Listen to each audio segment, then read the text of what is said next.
What's up, guys? The Nintendo Direct today just concluded, and they showed some new gameplay footage of Mario Rabbids Sparks of Hope, which is one of the games I'm personally just most looking forward to coming out, and it comes out pretty soon. It comes out like October 21st.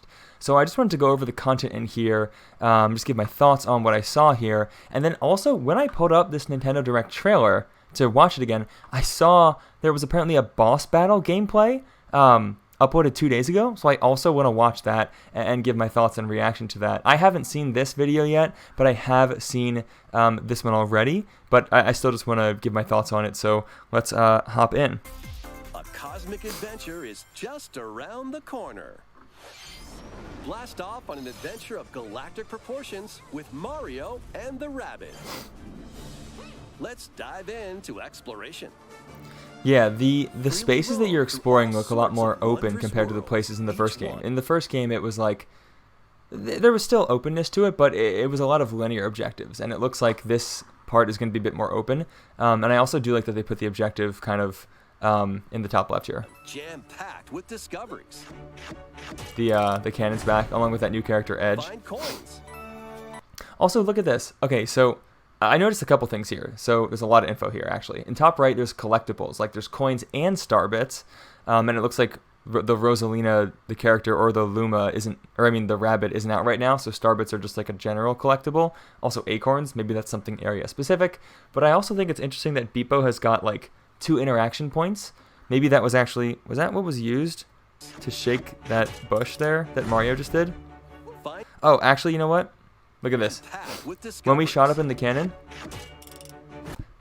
it shows 0 of this, like, I don't know, Lucky Charms 4-leaf clover coin. So this must be like an area-specific collectible, kind of like the area-specific coins in Odyssey. But anyway, what was it showing here?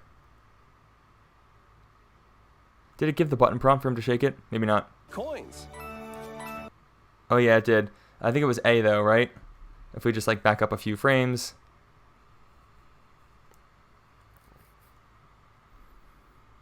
Yeah, so shake is a command with A. So interesting, I thought like one of those two were actually going to be the interact commands in the top right with Beepo, but I guess A is still shake. And we can also see here on the left side, we've got like, I would imagine this is some sort of like logbook or journal. This is probably settings. This is probably something with the squad.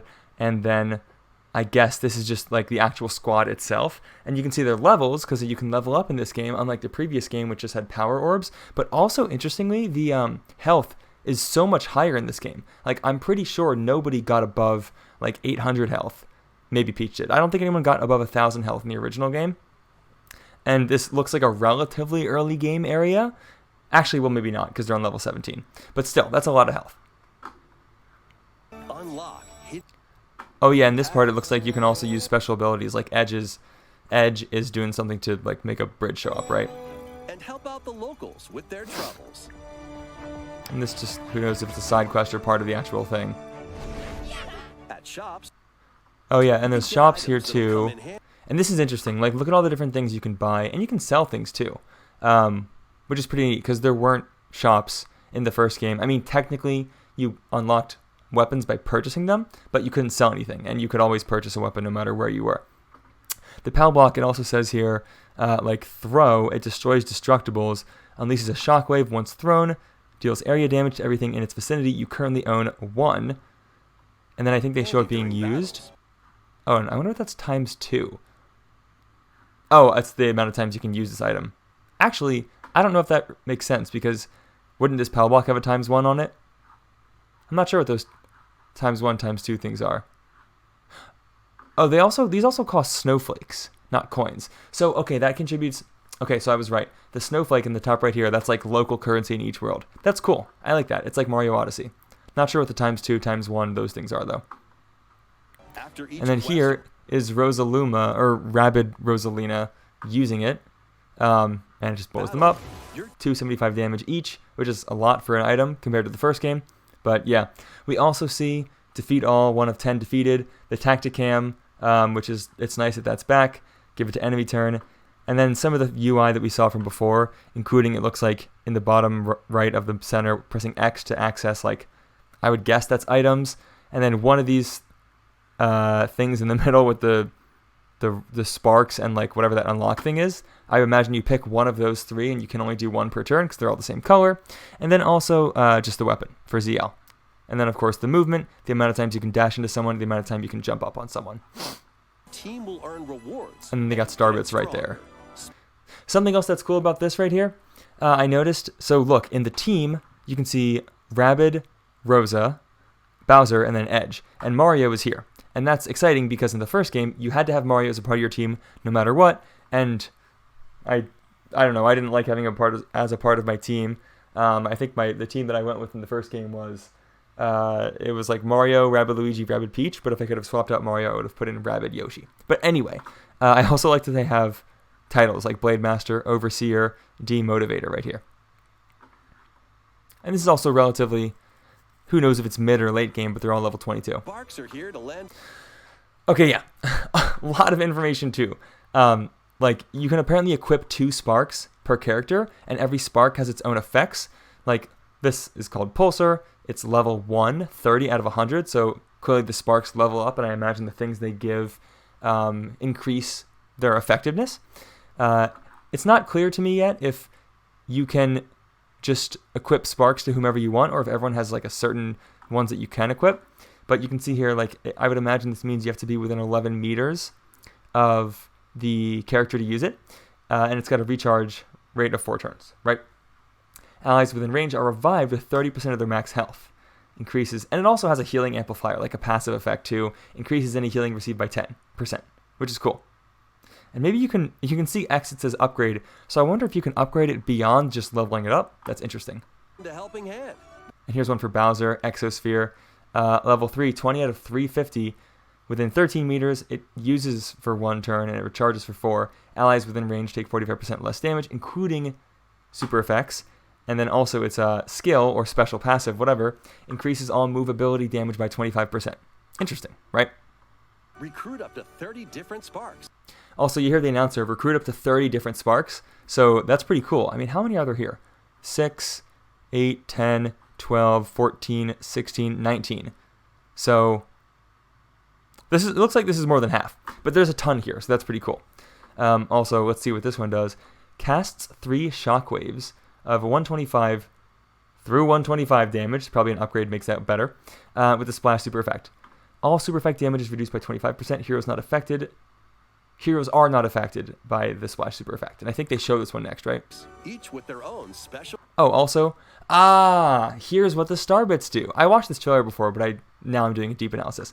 A star bit gives experience to the spark. Okay?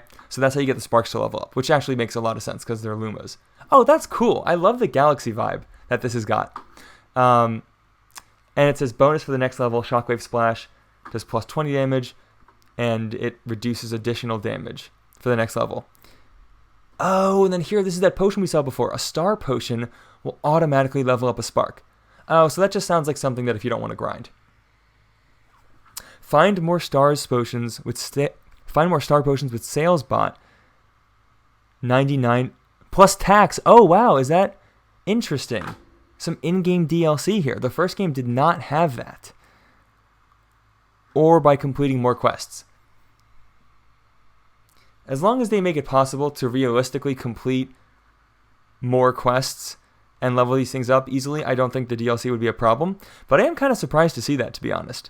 Because the first game didn't have that at all. I mean, it had like external DLC, but not like usable item DLC you could purchase. So maybe this isn't even... maybe I shouldn't even say that. It's possible SalesBot is like something in-game. In fact, now that I think about it, considering SalesBot is capitalized, I bet this is probably something in-game, and I was just shitting on Ubisoft for putting a purchasable shit in here for no reason, but who knows? Well, I guess we'll wait and see. Special powers and skills. Oh, no, they just leveled it up right there. They can help spark. Oh, yeah, and here's Bowser using the splash, right? Each with their own special powers and skills. It's fun to say. They can help spark a decisive victory. So it did 152 3 times to everyone who was around him. That's kind of nuts, actually. But again, enemies have more health now. A decisive victory. Wait, and what else is it showing on the screen here as they're going up? Wow, this is some later game footage they're showing us. Look, level 26, level 26. Wow, that's a lot of levels. 4 out of 4 protected, 6 out of 8 remaining. I feel like they didn't imagine people would pause on that screen so diligently, but that's some late game stuff we're seeing. Special powers and skills. They can help spark a decisive victory. Interesting. A giant manta ray. Can Mario and the Rabbids I think that was actually it for the gameplay shown in this trailer, right? Mario plus Rabbids. Yes, it was.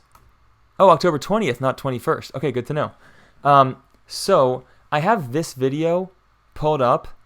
So let's go to this now. And this one I have not watched at all. So I'm honestly pretty excited to see what this is all about. Game footage not final.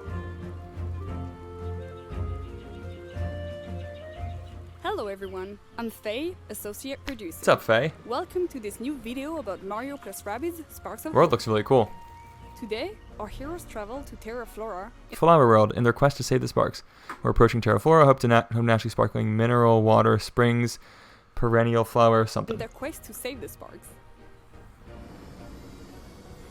This green and usually flowery planet is struck by a drought, caused by Curse's malevolent influence. Oh, I remember now when I was watching the first trailer, that the Curse stuff reminded me a lot of the malice in Breath of the Wild. Like, look at this black, kind of sludge-looking stuff here. Reminds me a lot of the malice from Breath of the Wild. By a drought, caused by Curse's malevolent influence. Also, interesting that they're showing us still, games starting at level 17. There's no way they start that high, right? I guess they don't want to show too much at the beginning. Makes sense.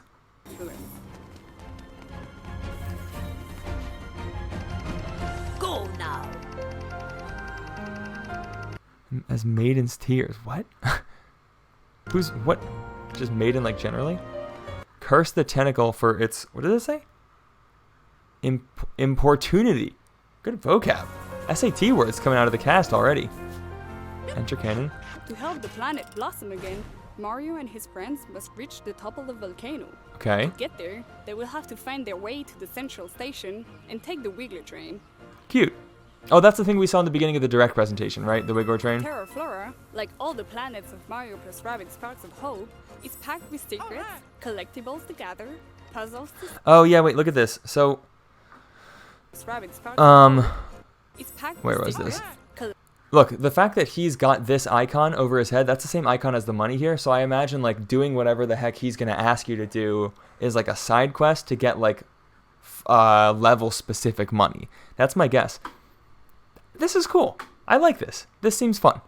collectibles to gather, puzzles to solve, Shoot, what did he say? Ah, whatever. and wacky NPCs to talk with. All the oozers around. Interesting that they're just walking out in the open while people are here. With the help of people, heroes can interact with Oh, cool. That must have been one of the things up here in the top right that Beepo the just did. environment in various ways to uncover secrets or reveal Right, hidden puzzle paths solving. to new zones. Oh, yeah, wait, look in the top left. This thing is highlighted now. So that must be... Maybe that wasn't Edge's ability from before, as I thought it was, but it was just Beepo doing this. That sounds cool, but I also really hope that we don't have to spend a lot of time holding down Beepo's thing just to find, random shit and 100% the game, because that would be kind of annoying. But that sounds like 100% in-game kind of There thing. are That looks many beautiful. interesting places to visit and secrets to discover on Terraflora. Giant trees, lush plains, and hidden caves. But let's get back on track. Okay. We Sure. have a train to catch. Don't want to be late. All aboard! Okay. Interesting. This is cute. The graphics do look really nice. Minus the clipping that just happened with those tiny leaves at the bottom of the train.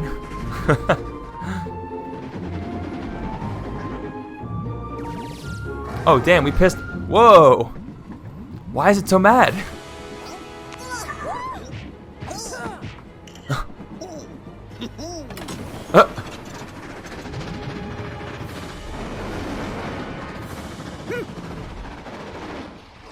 Whoa. Did he do that? You know, they're showing a surprising amount of uninterrupted gameplay. I'm here for it. Wait, 1, 2, 3, 4, 5, 6, 7, 8, 9. Is that that's almost everybody. Wow. Interesting. I bet there are different points in the game where like the whole squad comes together in moments like this, and then things that get them separated again. Because I don't know, I just have a feeling they're not going to have us.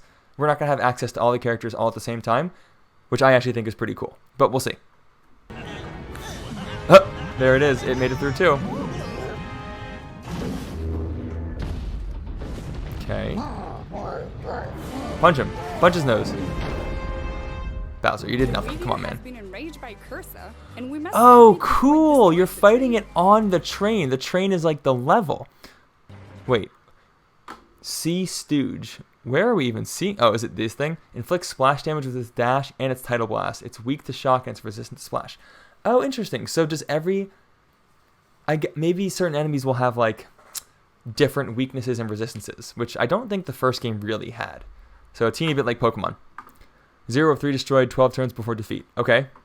Oh, and it's called Dark Mess. Mario and his friends will face numerous enemy archetypes. And also on the bottom left, I'm seeing like attack, technique, movement. I'm guessing, ew, slimy spurt, ew, what a name. I'm guessing this is the attacks the enemies use, right? The Oozer. I guess it makes sense in that context. On the battlefield, each with specific strengths and weaknesses. Oh yeah, burn, frostbite. Prepare. Let's pick Bowser first.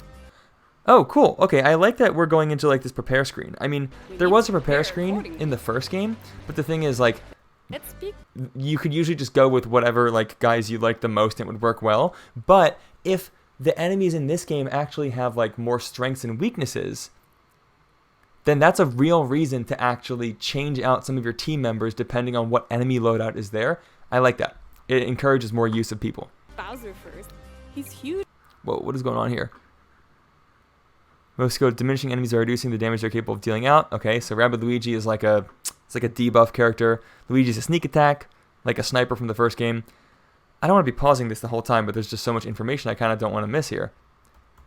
Rabbid Peach is a combat healer. She shines when she can kill the other heroes while protected from attacks. Okay, and Mario's an all-rounder. No surprise there. He's huge health. Oh, cool. They're going to go through them all. Princess Peach is skilled at providing protection to the other heroes even when they are otherwise vulnerable, right? That's really Deals massive damage at close range, usually with his gauntlets. The Dukes! Blade Master, Edge's speed and skill, allows her to target multiple enemies and damage each with a single action. That sounds cool. Bowser shines when launching area attacks and spawning minions. Interesting. I would have thought they would have made Bowser like the Rabid Mario, just like an all-around offense. But Bowser sounds like it's an area of effect plus like minion summoning. That's cool. Also Exosphere and Zephyr Quake. What's a Zephyr? Isn't that like a wind or something? I don't know. Let's listen to what Faye has to say. Let's see. Yeah, wait. Let's go back and see what Faye had to say because I was talking all over it. Let's pick Bowser first. His huge health stats will allow him to sustain heavy damage. Okay. Good plan. I like it. Rabbid Rose. Wait, I'm sorry. Here we go. Back up. Actually, no, I don't apologize. I want to read this. Sustain heavy damage. I don't apologize at all. Okay, Heroes, Team, Sparks, Items. We're in the Heroes tab, Skill Tree. Spend your Skill Prism to upgrade your hero's skills and powers. Interesting. So even with all of the things we've seen up to this point, the levels, the Sparks, which are the Rabid Lumas, there's still the Skill Tree, which is reminiscent of the like Power Orb tree from the first game. Interesting. Hero info, to check all the stats and abilities of the selected hero, weapon skills.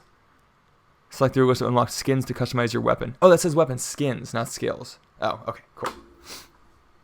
Rabbid Rosalina's signature technique will be... Oh. Rabbid Rosalina's signature technique will be key to neutralize enemies, she says at the bottom. But what is the signature technique? The Kaboomer launches several projectiles towards the same target, breaking down any destructible cover in their way. Interesting.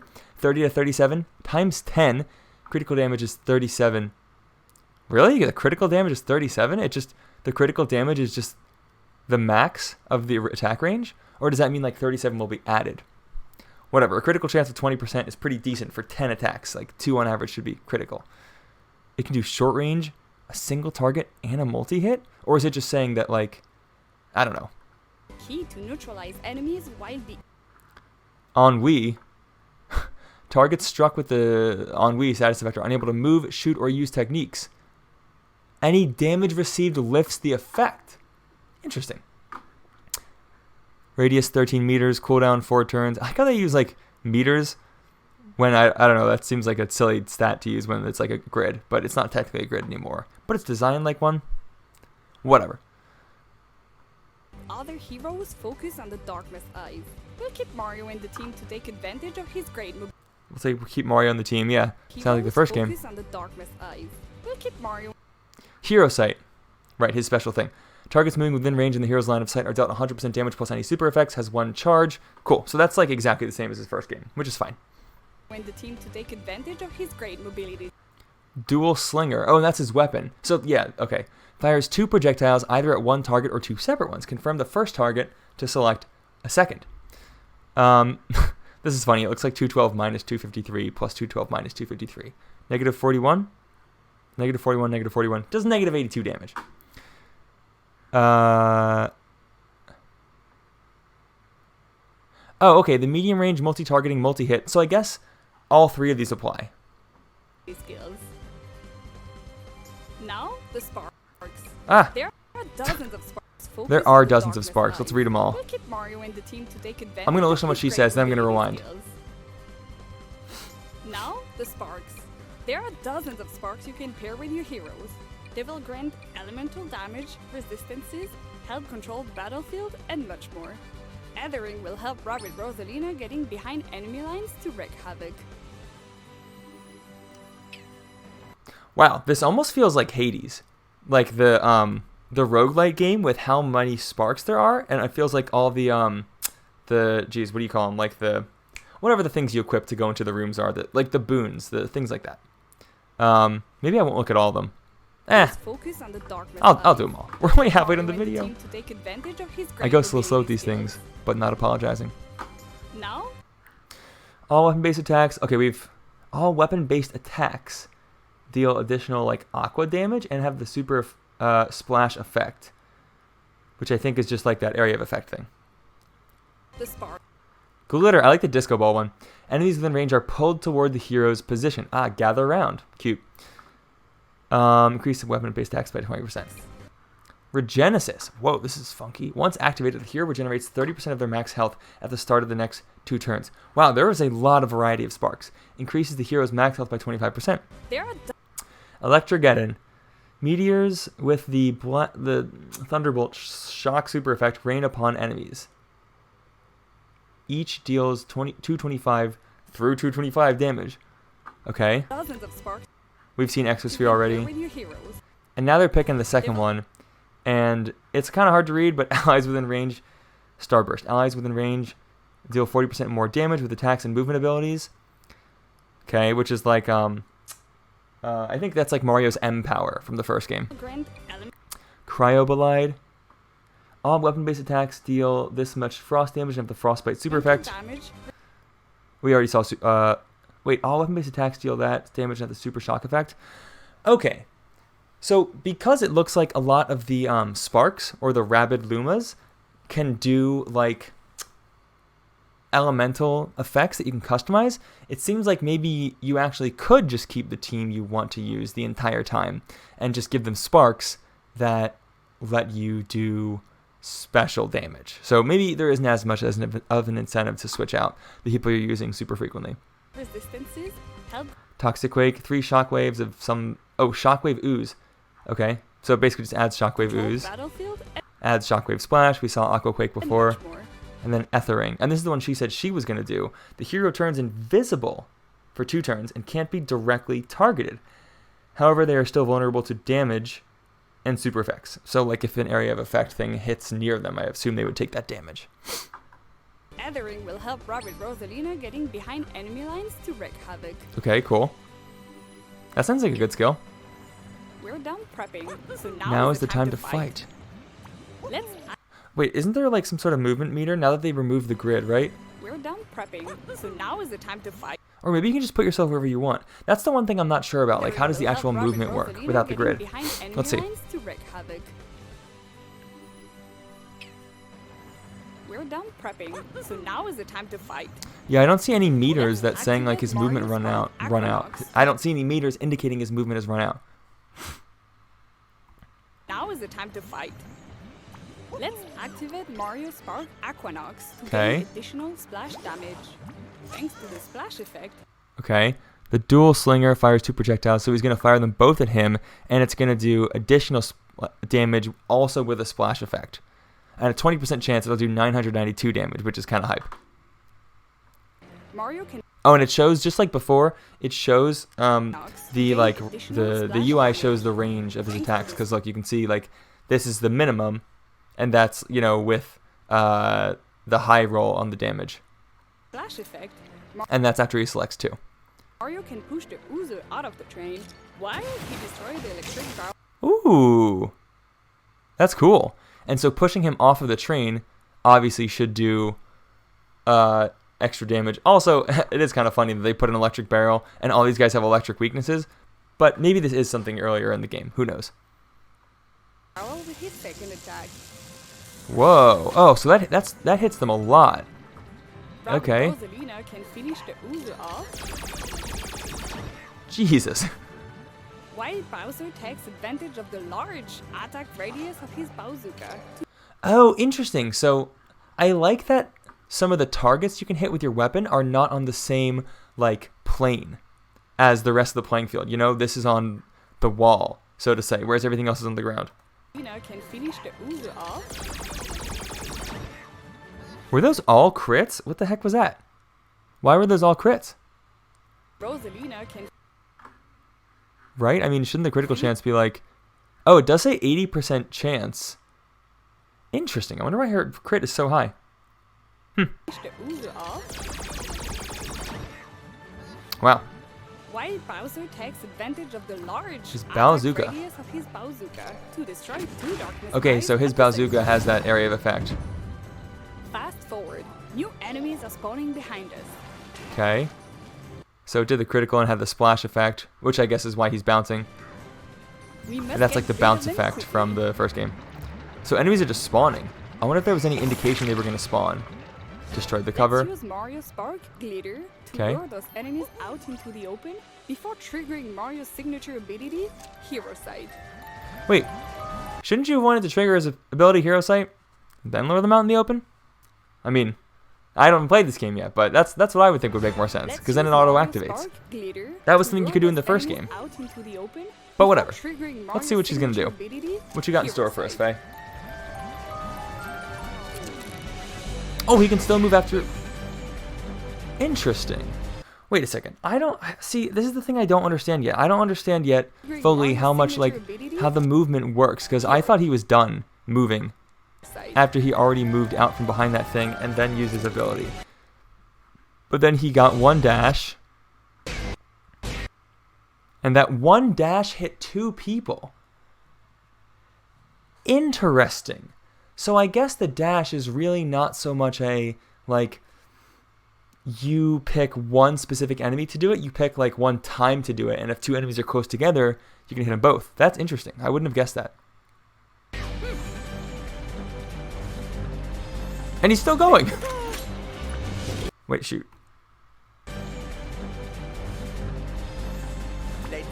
What did it say here? Targets moving within range. Okay, right, of course. Wow. That's a long animation for that. Bowser to get his revenge. So he jumps off Mario. Okay. So Bowser moves. He's got one jump, as you can see here in the kind of like blurred out bit. Bowser to get He his jumps off Mario. Team jump, it said. And then he's over there. He's landing And his land, it's going to say 297 damage right there. damage ability Wow. Nice. combined with the devastating power of Zephyrquake, his Shockwave Spark, Okay. and Mario's support fire will make short work of this group of enemies. The Zephyrquake. So I guess the Zephyrquake's going to move them, right? Teamwork and synergies are key to Yeah, gaining it the moves upper them hand like in that, battle. and then that activates Mario's thing. Now that the back of the train is clear, we must reach the locomotive to destroy the darkness eyes on the Wiggler's back. Man, there is a lot going on in this game. This won't be easy, as the lone wolves will react by shooting any moving hero coming. So the Lone Wolves also have Hero Sight, essentially. They inflict heavy damage to Bowser. Thankfully, Exosphere, his shield spark, absorbs some of the damage. And he gets shot out of bounds. Dang, that was a lot of Won't damage. Make it here. It's time for a stealthy move with Rabbids Rosalina. Okay. So she's using that ether or something. Ethering can turn her invisible, Pretty allowing cool. her to approach the lone wolf safely. Wait, and shoot, what did Now she that do we after are she got close behind to them? We can use his signature technique and neutralize them momentarily. Oh, that actually is kind of nuts. You can just like run into them behind the enemy lines and then freeze them. That's kind of crazy. Oh yeah, Bowser's almost dead. Look, he's got 630 health left. This will allow Oh, interesting. That switch just lets you. That switch lets you jump even if no one is actually, even if none of your teammates are there. I bet enemies can probably use it this too. will allow Mario to approach safely and focus on the darkness eyes. Okay, the dual slinger. Do they just take one shot and they're dead? Do they have health? Eyes. Oh yeah, they have just 1 health. Kind of weird that they have only 1 health actually. A few more turns have passed. Only 2 darkness eyes remain, Oh. but new powerful enemies have spawned, and even I forgot Bowser what this guy cannot was withstand called their in their powerful first game. attacks. Oh, Bowser's dead. We have only 2 heroes left. Oh, and cool, the last okay. darkness eyes are far out of attack range. So what are we gonna do, huh? But Mario can count on his iconic stomp attack Stomp. and jump from one enemy to the Uh. other before delivering the final blow. Interesting. Wait, how does he? What? How does he get to shoot in midair? Oh, you can shoot while you're like holding on to Beepo in midair? That's actually really cool.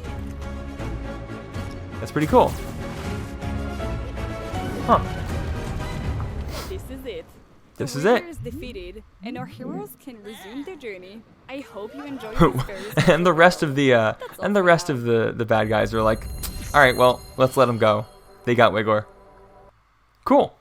Okay, well, that was Mario Rabbids Sparks of Hope on that new Wiggler boss battle gameplay trailer, plus thoughts on the one that was just released for the Nintendo or the Nintendo Direct. So I'll be streaming this game when it comes out on October 20th. So check out my channel then if you want to see some gameplay.